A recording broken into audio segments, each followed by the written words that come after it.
Selama berabad-abad, perempuan Batak menenun dengan alat tenun tradisional. Kain tenun ulos ini selalu digunakan dalam setiap upacara, kegiatan, dan berbagai acara dalam adat suku Batak. Misalnya untuk perkawinan, kelahiran anak, sampai acara kematian. Ulos begitu memikat dengan berbagai warna alam yang didominasi hitam, merah, biru atau putih, serta ragam tenun dari benang emas atau perak. Kain ulos ini mempunyai potensi untuk dikembangkan menjadi produk busana fashion dan mode. Corak tenun tampil elegan, berpadu dengan kain yang ringan agar mudah digunakan, membuat para desainer menunjukkan kelihayannya mengolah kain tradisional dalam wujud busana. Selain itu, agar keberadaan pengrajin ulos tetap terjaga, diperlukan pelatihan demi mendukung pengembangan tenun ulos. Namun, jika penenun ulos semakin tahun semakin berkurang, maka produksi kain ulos semakin sedikit.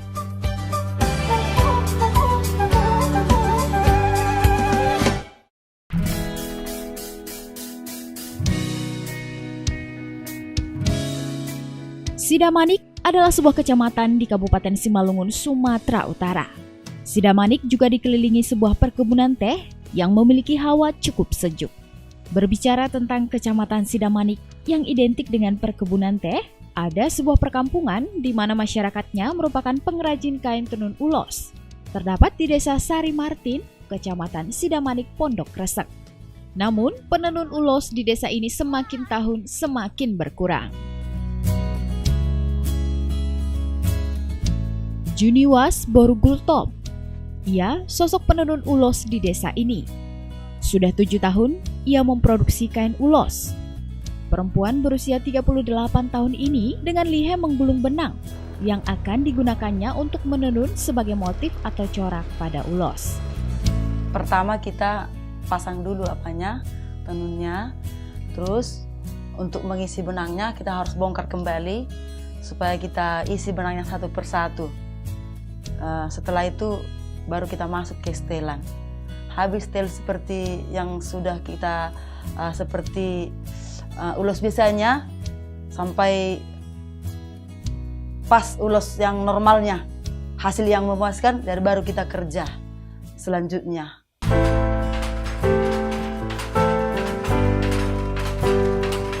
Menganyam dan menjalin untaian benang kini telah menjadi pekerjaan sehari-hari Juni.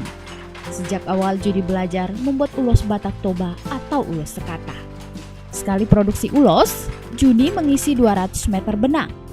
Warnanya sesuai permintaan pelanggan. Kalau soal motif Toba itu bisa kita tak usah lagi belajar sama orang, tapi ketika kita mau ganti motif lain, kita harus ganti sisir lagi alatnya. Dari 200 meter benang, menghasilkan 100 lembar kain ulos. Untuk motifnya, Juni hanya membuat satu motif ulos karena ia hanya memiliki satu jenis sisir pada mesin tenunnya. Karena soalnya ini kan untuk sekata ini benangnya 1.300. Sementara untuk motif yang lain kalau dia agak besar harus 1.400, 1.500. Jadi sisirnya nggak muat. Kita harus ganti sisir lagi. Hal yang harus diperhatikan dalam menenun yaitu ketelitian. Saat pertama kali belajar menenun, Juni pernah mengalami kesalahan dan itu membuatnya rugi. Memang kalau tidak cermat, bisa aja kita salah mengisi, akhirnya ulosnya berlubang. Kalau berlubang ulosnya kan tentu juga peminatnya agak kurang sor gitulah. Apalagi tokenya langsung ditegur, kok berlubang, kok bergaris gitu.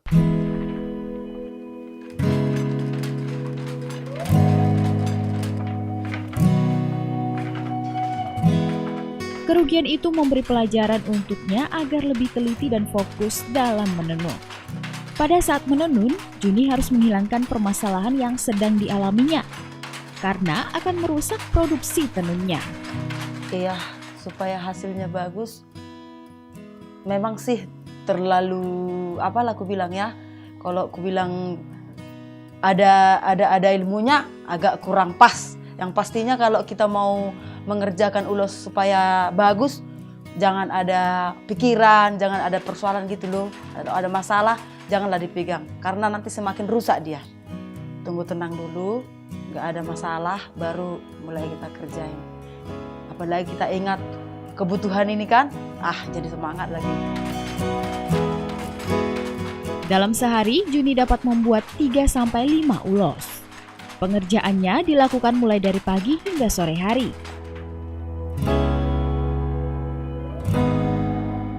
Ia juga dibantu oleh anak-anaknya.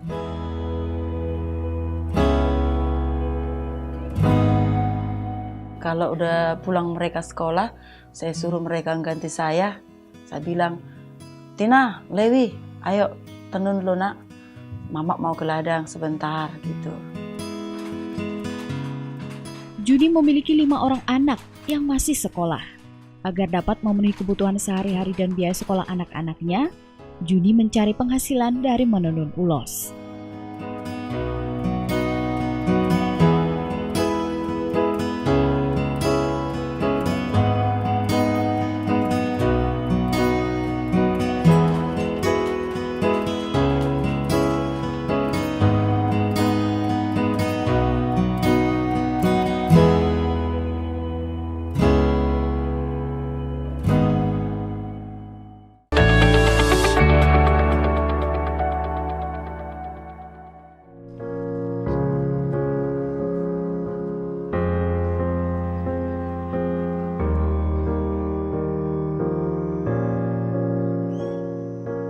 Juni harus menjalani berbagai profesi, dari ibu rumah tangga dan petani.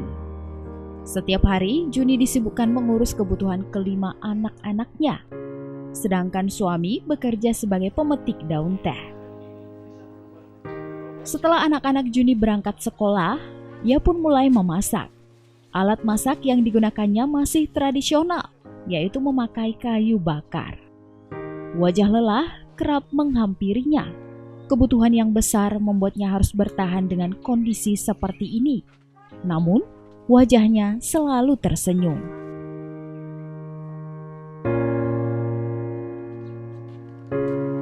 Setelah selesai memasak, ia harus bergegas pergi menuju ladang. Tempatnya mencari rezeki. Berladang merupakan pekerjaan rutin yang dilakukan Juni setelah mengurus pekerjaan di rumah. Ia bekerja di ladang milik tetangganya. Juni melangkah dengan sigap dan penuh keyakinan bahwa pekerjaan ini akan membantu perekonomian keluarganya. Namanya kesulitan uang ini kan, Dek, ya daripada ribut, ya pergilah kita ke ladang orang, gitu, cari tambahan supaya bisa mengendalikan sedikit-sedikit ongkos sekolah, uang sekolah gitu kan. Sekalipun memang sekarang anak sekolah gratis, tapi kan ada juga biaya-biaya ke sana. Jadi supaya tidak kesulitan, ya cari pekerjaan yang lain lah.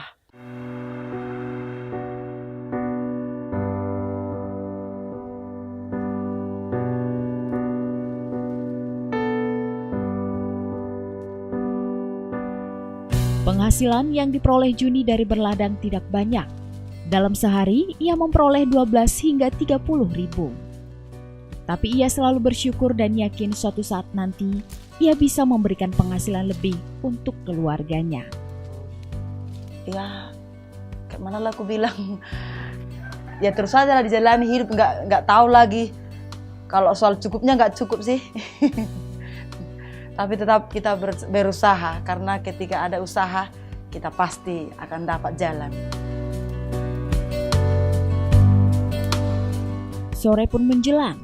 Saatnya Juni kembali ke rumah. Ia harus melanjutkan pekerjaan di rumahnya sambil menunggu suami pulang kerja.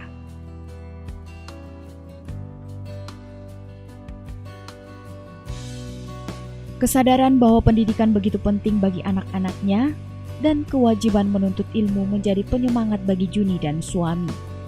Sebagai suami, Pandaraman selalu mendukung pekerjaan Juni karena penghasilan ia bekerja tidak mencukupi kebutuhan keluarga dan pendidikan anak. Waktu itu Dari pas-pasan lah gitu aku bilang, lantaran pengeluaran banyak kan, pengeluaran banyak, kebutuhan untuk anak-anak, ongkos sekolah, kebutuhan keperluan yang lain, rumah tangga. Jadi kalau dikira-kira gaji penghasilan dari kebun gak cukup, sehingga diputuskanlah untuk usaha yang lain untuk bisa mencukupi kebutuhan rumah tangga.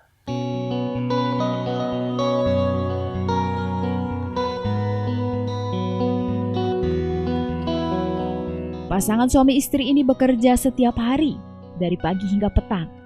Tak tampak di wajah mereka lelah ketika berkumpul bersama anak-anaknya.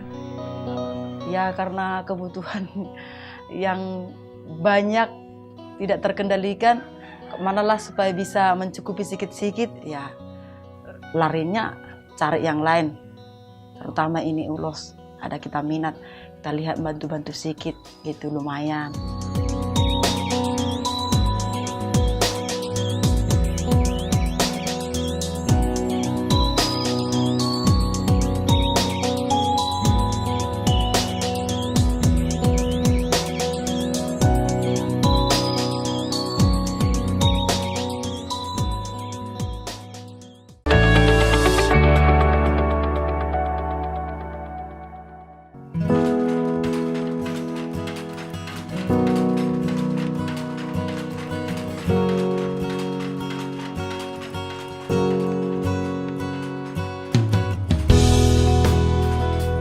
Menenun bukan pekerjaan yang mudah.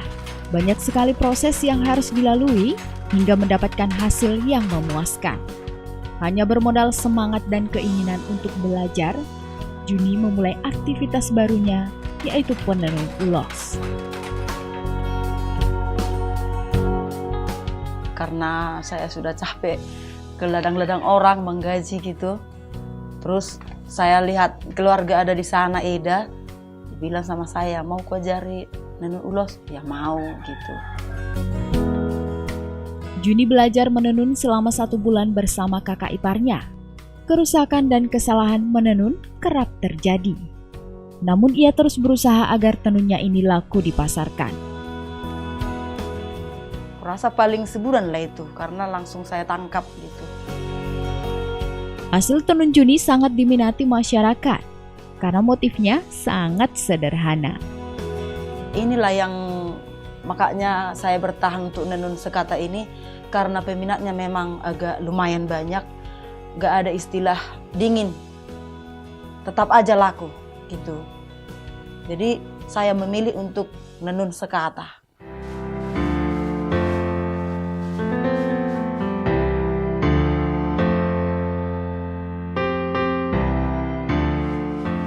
Biasanya Juni memasarkan 50 lembar kain ulos.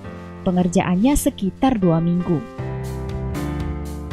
Kalau bisa 70, 50. Kalau di bawah 50 saya rugi, pergi ke Siantar. Ongkos saya sekian, makan saya sekian. Jadi saya harus usahakan 50 ke atas lah, supaya agak ada untung kita sedikit. Biasanya Juni memasarkan ke toko-toko yang ada di Pematang Siantar. Lalu didistribusikan lagi ke kota-kota yang ada di Indonesia. Kalau kata toke kami sih ke Pekanbaru, ke Jakarta dikirim. Jadi ulos kita harus diperiksa. Ketika kita mau nolak, dia harus diperiksa. Kalau ada yang rusak, dikembalikan sama kita. Karena apa? Kita bukan di sini memasarkannya, kita keluar, katanya gitu. Selain itu, Juni merasa sangat senang jika ada temannya yang memesan ulos kepadanya. Kadang memang ada datang ke sini, suruh nempakan aku 20 ulos, 20 lembar, atau 10 lembar. Ya saya senang sekali, karena saya dapat tambahan sedikit, yang langsung saya kerjakan. Keuntungan yang diperolehnya sangat membantu perekonomian keluarga, seperti kebutuhan anak sekolah.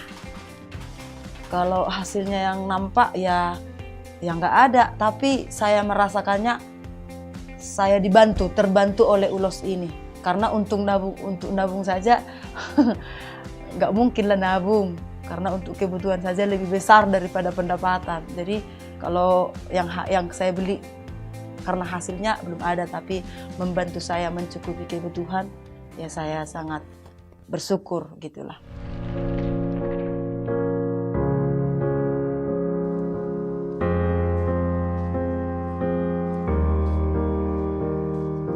Kesabaran dan keikhlasan membuat Juni bersemangat menenun demi pendidikan anak-anaknya. Ia selalu berusaha agar anak-anaknya mendapat pendidikan yang tinggi dan mengubah kehidupan keluarga. Anak pertama Juni sedang melanjutkan pendidikan di universitas swasta di Pematang Siantar, sedangkan keempat anaknya lagi masih duduk di bangku sekolah. Saya ingat sekarang ini kan ilmu sangat mahal. Saya mau anak-anak saya bisa saya sekolahkan dengan baik. Jadi saya tidak mau berleha-leha dengan waktu saya supaya saya bisa menyekolahkan anakku. Karena aku lihat anak-anakku agak bisa dalam sekolah, agak bisa maju lah. Jadi saya melihat supaya jangan sepatah semangat mereka. Saya dukung mereka terus belajar dengan baik. Saya sekolahkan semampu saya akan bekerja untuk menyalahkan kalian semua selagi saya sehat, itu saya bilang. Jadi setiap hari saya kerja, 5 anak saya, kalau dapat 1 ini untuk makan anak saya, dapat 2 untuk makan anak kedua. Seperti itulah, makanya saya semangat terus bekerja. Setiap hari saya usahakan kami 7 satu rumah, supaya ada dapat 7 bisa untuk makan kami 7 orang gitu dalam hati saya. Juni tidak pernah berharap mendapat bantuan dari orang lain, melainkan ia terus berusaha sendiri demi kelanjutan kehidupan keluarganya. Ya, kalau aku bilang saya berharap dibantu, tapi dari mana, bantuan dari mana? Ya, saya tidak pernah, kemana lah aku bilang ya? Kalau aku harapkan nanti dibantu orang, siapa yang bantu saya? Kalau saya tanya rentenir, bagaimana saya membayarnya setiap bulan? Jadi, ya saya usahakanlah terus harus nyambung. Karena nggak pernah saya terpikir dibantu oleh orang lain gitu.